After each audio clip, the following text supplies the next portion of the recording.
Au printemps 2009, lorsque les journalistes arrivaient au domicile de Zhou Wei, un professeur de mathématiques local était en train de tester le potentiel en calcul mental du jeune homme.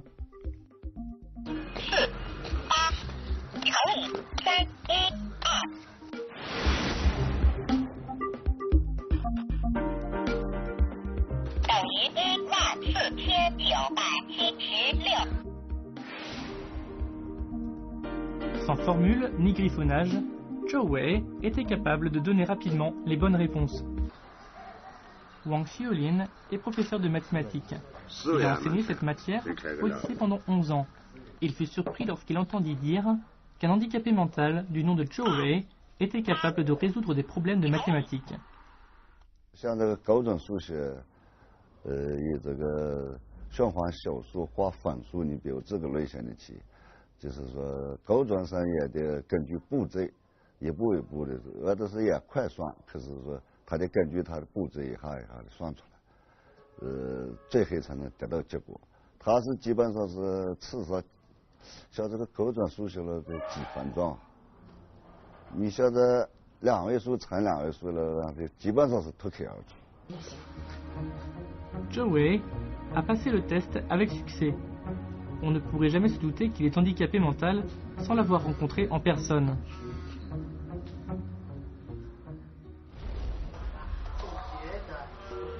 Wang Shuchuan a été pédiatre dans le passé.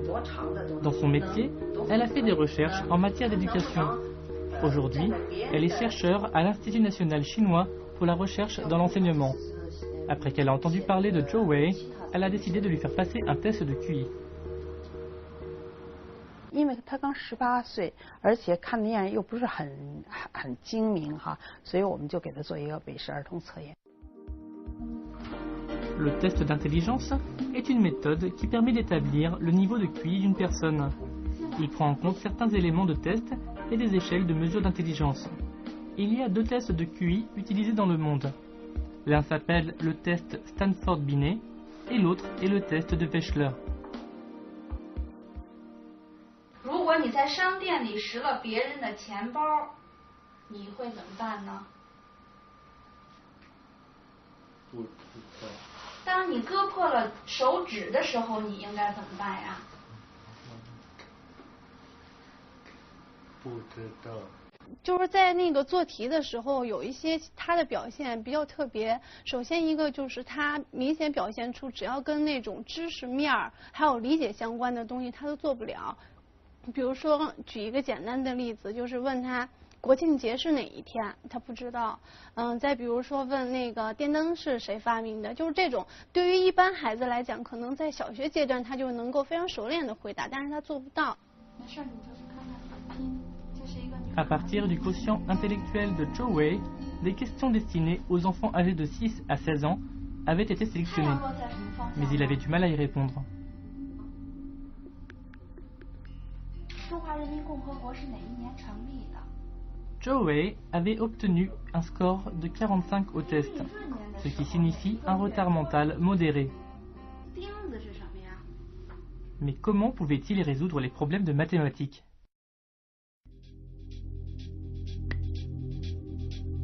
Le cerveau humain est composé de 14 à 16 milliards de cellules nerveuses. Chaque cellule vivante produit de la bioélectricité. Nous pouvons enregistrer l'activité électrique grâce à certains instruments et à certaines méthodes. C'est ce qu'on appelle l'électroencéphalographie ou EEG.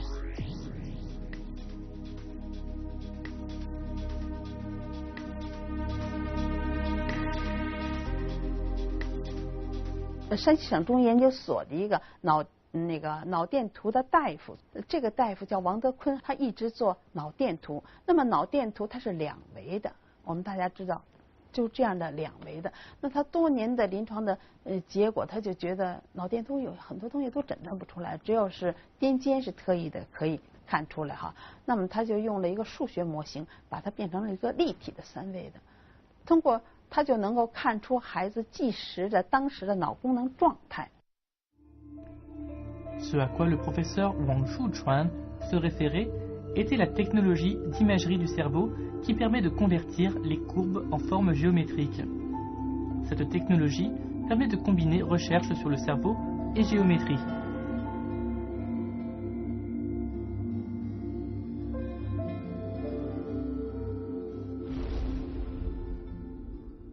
Les professeurs de l'Institut national chinois pour la recherche dans l'enseignement avaient décidé de surveiller l'activité du cerveau de Zhou Wei par imagerie du cerveau.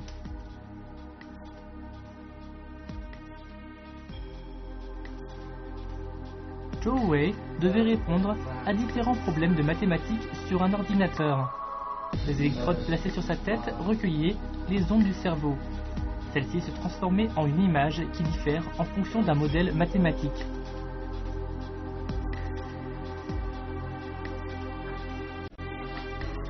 Après avoir analysé les images, ils découvrirent que quelque chose était anormal dans le cerveau de Zhou Wei. 一般正常人来讲，运算它可能用的比较多的就是我们大脑的这个前额部分。那作为那个周伟来讲，就特别，就对于我们来讲也觉得很好奇。有一个很特别的情况是什么呢？就在运算状态里，它除了说整个激活状态比就正常人要大以外，它的这个激活的区域也很特别，它是在右颞叶。 Zhou Wei utilisait une partie différente de son cerveau pour calculer. Le lobe temporel du cerveau contrôle la mémoire ainsi que les fonctions auditives et émotionnelles. Le lobe temporel de Zhou utilisait de l'électricité même lorsqu'il calculait. Selon les experts, l'activité anormale du cerveau de Zhou Wei était en partie due à une longue hypoglycémie subie dans son enfance. 脑组织对低糖特别敏感。 对于这个孩子来说，就是反复的低血糖那么多年，对脑组织、对脑细胞肯定是有很大的损伤。这也是就是说他为什么现在就是智力相对比较低下的，我觉得是应该跟他是有很大的关系的。Le glucose dans le sang fournit les nutriments aux cellules. Zhou Wei était atteint d'une hypoglycémie intraitable depuis son enfance. Une malnutrition de longue durée avait causé son attardement. La capacité de Zhou Wei à pratiquer un sport et à vivre une vie normale était plus faible que la moyenne. Il avait toujours été considéré comme un enfant étrange. Cependant, il a toujours été très doué en mathématiques. Pourquoi? 当人的大脑它有的部分受到一定损伤过后呢，它可能会在别的脑区把这个它相应的功能做出一些补偿。譬如你要咱脑血管病的病人。 偏瘫以后，最初偏瘫，我们有的可能是完全偏瘫，我们就说机理已经达到了基本上1级或者0级了，但是经过后期的一些锻炼以后，他可能能够生活自理。有时候你一部分功能就是缺失了，像语言，你可能损失了以后，其他的功能，其他部分可能会带上这部分功能。 L'hypoglycémie de longue durée de Zhou Wei a eu un effet négatif sur ses cellules cérébrales. La malnutrition pour ces cellules a non seulement entraîné un retard mental, mais également un dysfonctionnement du lobe frontal. Par conséquent, il s'appuyait principalement sur son lobe temporel.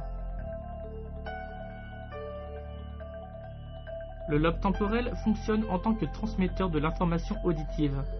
Les capacités de Zhou Wei en mathématiques pouvaient être liées à sa bonne mémoire et à son ouïe. Peu importe ce qu'il avait vu et entendu, il le mémorisait instantanément. Cela lui avait permis de développer progressivement ses capacités en mathématiques.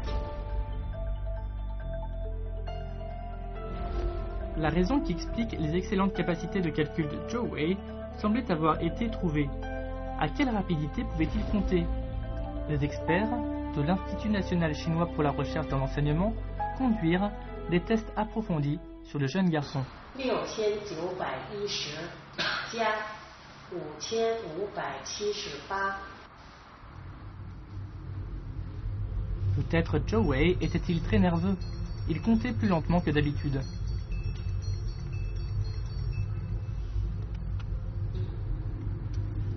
La mère de Zhou Wei expliquait que son fils faisait très attention.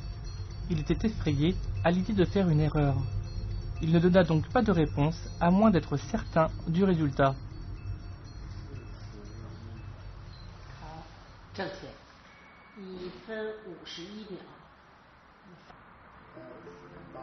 Comme sa mère le disait, bien qu'il soit lent à répondre, Zhou Wei obtenait une réponse correcte à chaque question.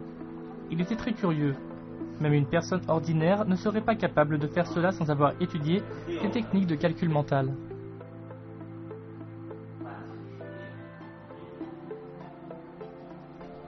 Le test s'était donc déroulé dans la salle de réunion de l'Institut national chinois pour la recherche dans l'enseignement. Plusieurs experts en calcul mental, en psychologie et en éducation spécialisée avaient observé Zhou Wei avec une grande attention. Sans considérer sa lenteur en calcul, ils conclurent que Zhou Wei avait d'autres problèmes.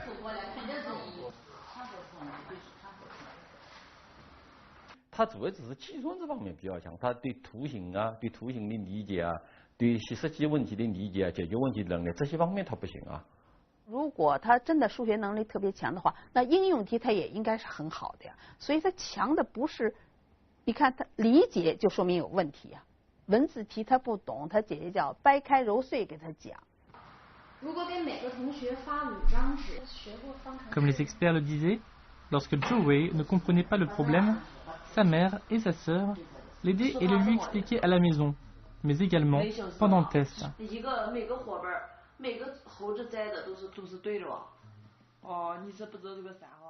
你看，讲的过程就是一个训练的过程啊，这就是一个教的过程。 Zhou Wei est né dans un petit village du comté de Wucai, dans la province du Shanxi. Lorsqu'il était bébé, il était faible et malade. Sa mère l'aimait énormément et prenait grand soin de lui.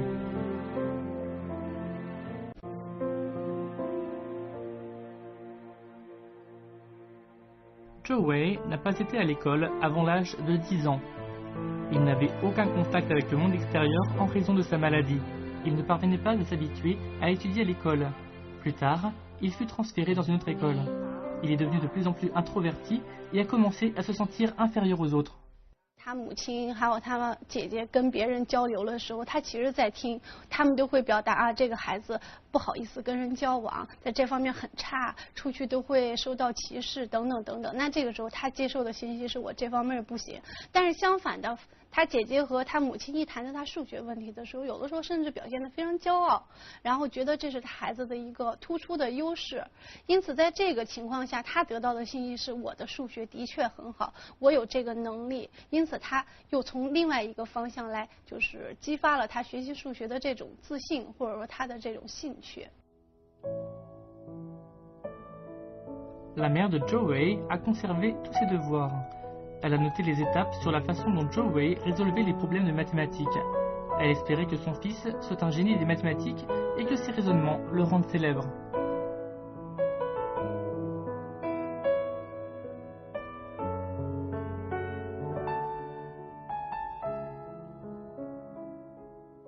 他为什么觉得他孩子的数学能力非常强？就是他基于他孩子在别的能力都非常非常弱的这样一个前提下，如果说他认为他这个孩子是一个比较正常的水平，那这个数学能力也就不足为奇了。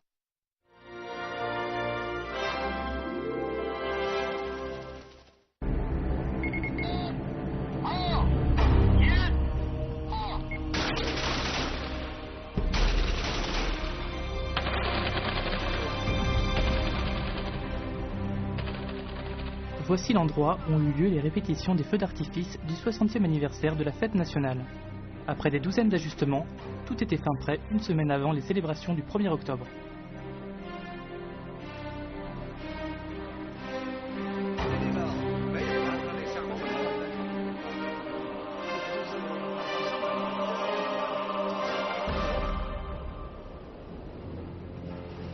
En janvier 2009, l'équipe qui allait participer à la parade du 60e anniversaire de la République populaire de Chine était formée. Zhang Yimo serait le directeur général et Jia Ting le directeur exécutif. Les préparations commençaient. Le projet reposait sur deux concepts centraux, le cube de lumière et les feux d'artifice.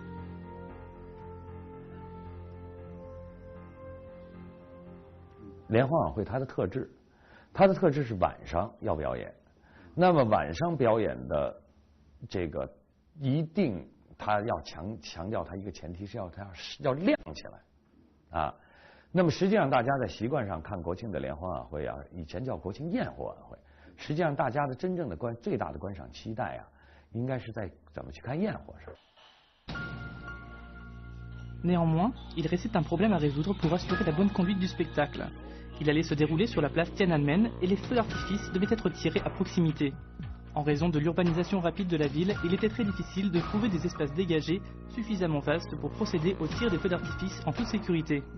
Finalement, la zone de tir fut délimitée à une longue bande de 6 km qui s'étend de Fuxingmen à Jianguomen. C'est un quartier où se trouvent de nombreux bâtiments chargés d'histoire et où vivent des centaines de milliers de Pékinois. Des dizaines de milliers de personnes avaient décidé de venir voir le spectacle sur la place Tiananmen. Il n'y avait donc pas droit à l'erreur.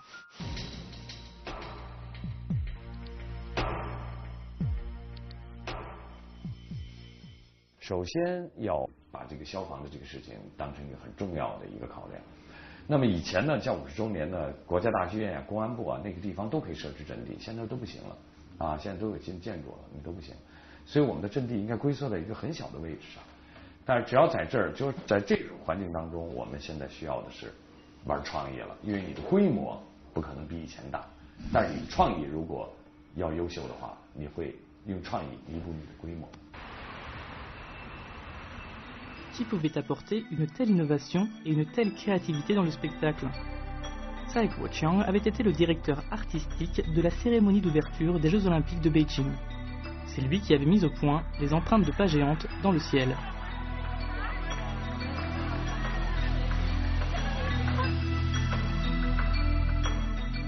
La poudre à canon est une des 4 grandes inventions que l'on doit à la Chine. Mais aujourd'hui, le pays leader en matière de conception et de production de feux d'artifice est le Japon. Bien que les feux d'artifice chinois se taillent 90% du marché mondial, les produits chinois sont généralement bon marché et assez banals. La production de feux d'artifice originaux n'est pas le fort du pays. Mais le 8 août 2008, les empreintes de pas géantes prenaient leur envol durant la cérémonie d'ouverture des JO de Beijing et surprenaient le monde entier. Tsai Kuo-chang était désormais un homme célèbre en Chine.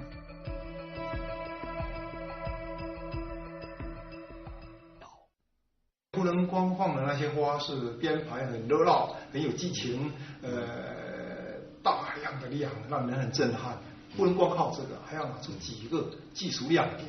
所以我就走的那个路线就是高科技，就是让它空中出造型。 Les spectacles de feux d'artifice sont généralement magiques et dégagent une ambiance festive. Une fusée s'élevait dans les airs, explosait dans une myriade de couleurs et laissait place à une autre traînée incandescente qui fendait le ciel nocturne. Néanmoins, les formes étaient toujours celles d'une grosse chrysanthème. Mais les JO de Beijing ont instauré une nouvelle ère du feu d'artifice marquée par l'introduction de nouvelles formes. Fleurs de pivoine, anneaux olympiques et battements d'ailes ont impressionné les spectateurs chinois. Tsai Kuo-chang avait lui-même créé certains des nouveaux motifs pour le défilé de la fête nationale. «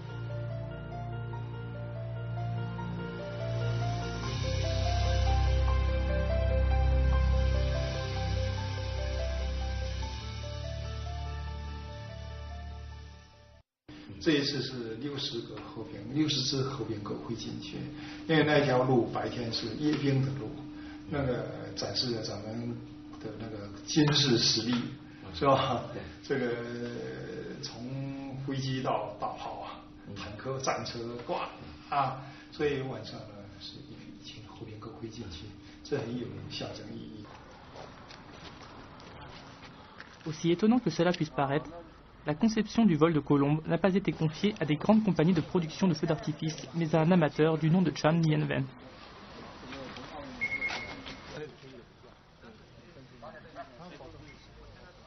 我并不是烟花界的人士哈，我也没做烟花，我是做的这种用一种新的发射装置，再加上它这个火药这个烟火的烟花组成的图像。如果你光用很简单的办法，你肯定打不出复杂的图形。你就是说，你要如果想达到图形，那么你必须要考虑你用新的一种这个装置的方法，你才能够实现这个东西。 À l'origine, les empreintes de pas géantes de Tsai Kuo-chang n'étaient pas un franc succès. La machine ne donnait pas de résultats satisfaisants. Lorsque les fusées explosaient dans le ciel, elles se dispersaient à une vitesse de 100 mètres par seconde. 10 fusées sont nécessaires pour créer une empreinte de pas. Après que toutes les fusées avaient explosé, leurs tracés se croisaient. Elle ressemblait plus à un oreiller qu'à une trace de pas. Après des échecs répétés, Tsai Guo-chiang était sur le point d'abandonner quand Chen Yanwen lui suggéra de remplacer le corps des fusées par des cartouches de feu de détresse. Grâce à la pression accrue dans la chambre, le lancement était enfin réussi.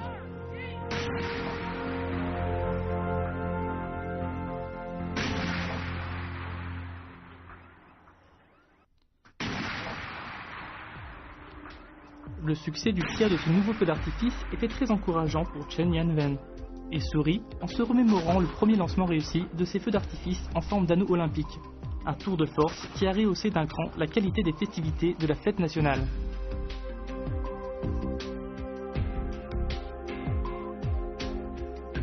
La première tâche de Chen était de tirer les feux d'artifice en forme de colombe pendant le spectacle du cube lumineux. Au premier abord, il trouvait la responsabilité bien moindre par rapport à ses talents et se sentait déçu. Il avait déjà lancé des feux d'artifice en forme de colombe pendant les Jeux Olympiques. Néanmoins, après avoir pris connaissance des détails de sa mission, il s'aperçut qu'il ne devait pas que faire éclater une seule colombe dans le ciel, mais bien 60.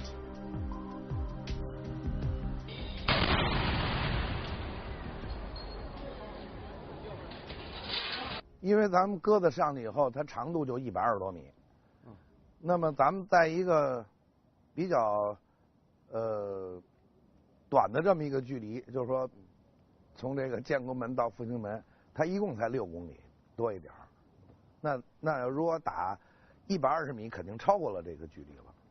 那这样的话呢，我们只能是采取另行一个办法，就是让它先走一部分，后边再追一部分，来整个给它铺满了完成这个。Chen a même eu l'idée de lancer les fusées en 2 groupes. D'abord tirer les colombes impaires, puis les colombes paires. De la sorte, le trajet des colombes ne se croiserait pas dans le ciel et les spectateurs auraient l'impression que les volatiles se livrent à un chassé-croisé.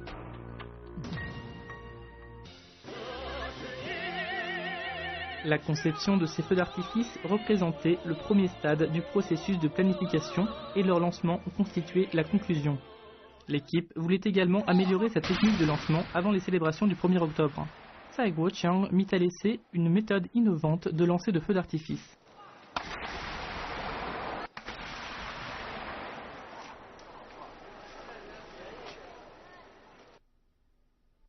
我就一直在想，能不能搞一个更新的，就给国庆这一个更新的科技亮点。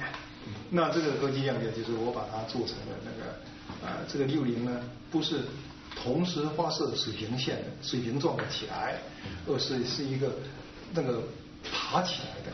这个60呢是从地面爬起来的，所以这一次就我们这一个亮点做出来了。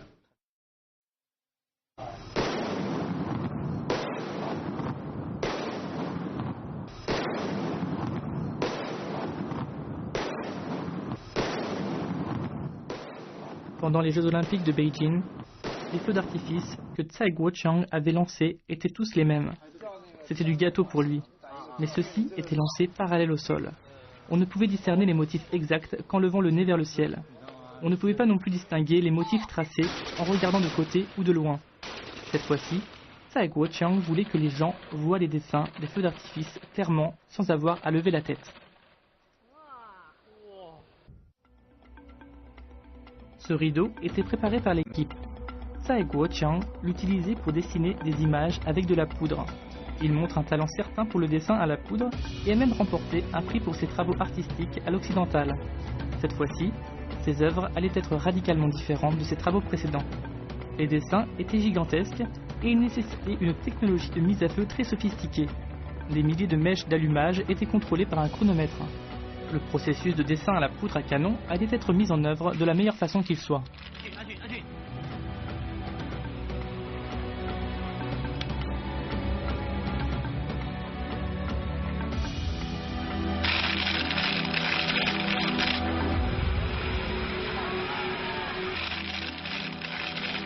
Trois illustrations représentant des paysages célèbres de la Chine ont été choisies, avec en particulier la ligne de chemin de fer de Qinghai-Tibet. À l'instar du spectacle avec le cube lumineux, les peintures étaient lancées les unes après les autres et il y avait donc un risque de problème technique.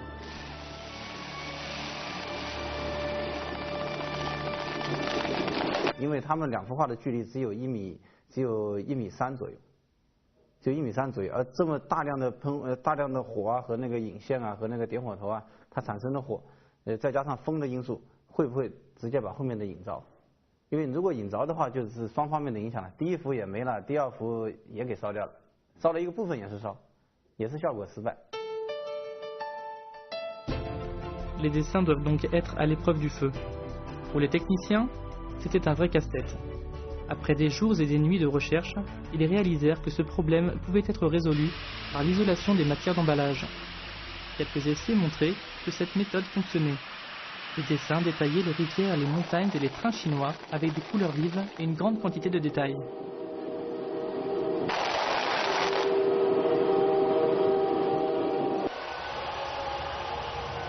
Ces énormes dessins à la poudre décoraient joliment la place Tiananmen.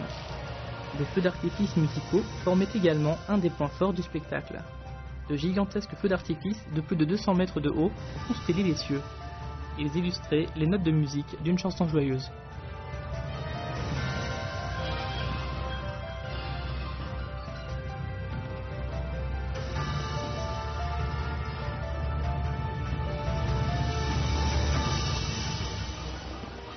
它不可控性大，你知道，它完全靠你计算出来的这个弹打到多高，完了炸，而且还有音乐延时，它还有延时，它有这个弹的提枪量。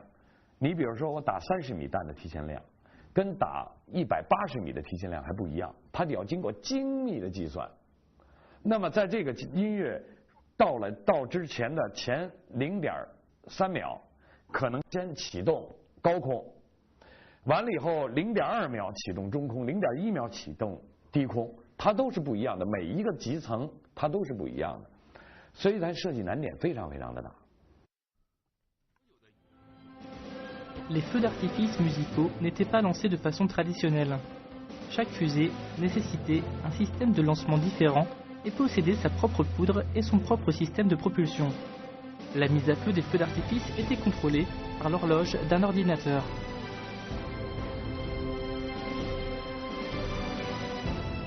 Les sites de lancement étaient très espacés et les signaux radio très affectés par les lancements. C'est la raison pour laquelle les techniciens avaient adopté un nouveau mode de conférence téléphonique pour communiquer et transmettre des signaux. Le nombre des feux d'artifice lancés lors du défilé de la fête nationale constitue un nouveau record. Les mesures de sécurité strictes et les nouvelles avancées technologiques ont marqué les esprits et sont devenues une nouvelle référence en matière de feux d'artifice.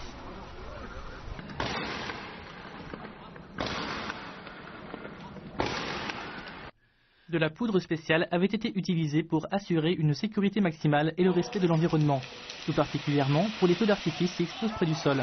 La température des flammes a été grandement réduite. Elle n'a pas été capable de brûler du papier ni même des mains. La diminution des fumées et des résidus a permis d'assurer de meilleures conditions environnementales. Outre ces améliorations, l'aspect esthétique des feux d'artifice a également été considérablement amélioré. Le 1er octobre 2009, les célébrations du 60e anniversaire de la naissance de la Chine nouvelle se déroulèrent sans accroc sur la place Tiananmen.